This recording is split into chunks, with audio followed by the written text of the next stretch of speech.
ચૈતર વસાવાને તારીખ ઉપર તારીખો પડી રહી છે જે મિત્રો, અને ગોપાલભાઈ ઇટાલિયા તેમના ભાઈ જેવા છે, જે એમ કહેવાય તો પણ ખોટું નથી. જે મિત્રો બે બંને બંને સારા એવા મિત્રો છે, જ્યારે પણ જોવો ત્યારે એકારે હોય છે.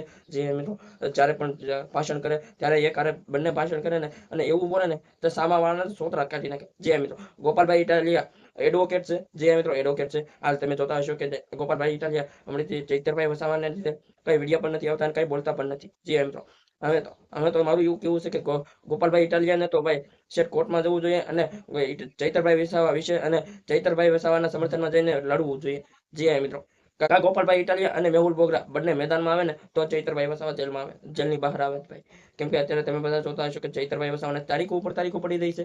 તો તારીખ ઉપર તારીખો પડી રહી છે. હવે ચૈતરભાઈ વસાવાને એમ કહેવાય કે જોવા માટે પણ જેલની જેલ જેલની અંદર જોવા માટે પણ ગોપાલભાઈ ઇટાલિયાને જવું પડે. જે મિત્રો કેમ કે બંને એક સારા એવા નેતા છે, અને આમ આદમી પાર્ટીના નેતા છે. જે મિત્રો એમ કહેવાય કે આમ આદમી પાર્ટીના નેતા છે, અને આ એક છે વિસાવદરના નેતા અને એક છે ડેડિયાપાડાના નેતા. જે મિત્રો બંને છે એક પાર્ટીના જ નેતા. જે મિત્રો તમને બધા લોકોને ખબર છે કે ચૈતરભાઈ વસાવા અને ગોપાલભાઈ ઇટાલિયા એક એવું બંને એવા નામ ધરાવે છે જેને લોકો સપોર્ટ કરે છે અને પબ્લિક ચાહે પણ છે. જે મિત્રો અને બંનેને જીતાવે પણ છે. જે મિત્રો તો ગોપાલભાઈ ઇટાલિયા અત્યારે કેમ નથી? હા ભાઈ, ગોપાલભાઈ ઇટાલિયા એમ કહેવાય તો કોઈ પણ ખોટું નથી. અત્યારે નેતા છે અને એને એડવોકેટની નોકરી છોડી પણ દીધી હોય છે, અને જ્યારે ભાઈ નેતા બનવું જોઈએ ને ત્યારે એડવોકેટની નોકરી ગમે એવી નોકરી હોય ને તમારે છોડી જ દેવી જોઈએ. જે મિત્રો એવો નિર્ણય લેવામાં આવે છે. જે મિત્રો હા, તો ગોપાલભાઈ ઇટાલિયા સાઈડમાં પણ ઉભા રહીએ, અને મેહુલ બોગરાને પણ લાવવો જોઈએ ને ભાઈ.